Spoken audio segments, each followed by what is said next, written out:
We collaborated with Adobe Acrobat to digitize job aids to help caseworkers engage more caregivers and their children with HIV. With the papers, maybe I can visit 3 households a day. With the phone, 6 households a day.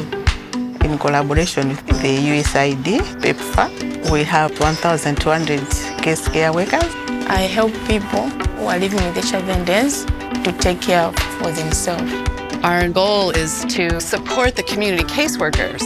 They were carting around this thick binder full of information sheets. The paper job aids can easily be damaged. They are hard to carry and they attract attention.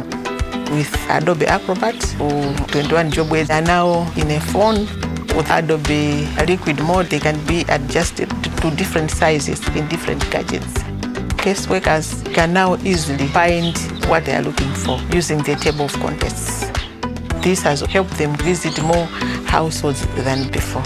We got just tremendous results in Malawi. Those who were involved accessed their job aids over 23,000 times within 3 months.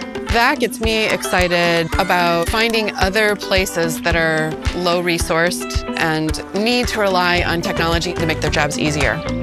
She has a future now. I can say that I have changed a life.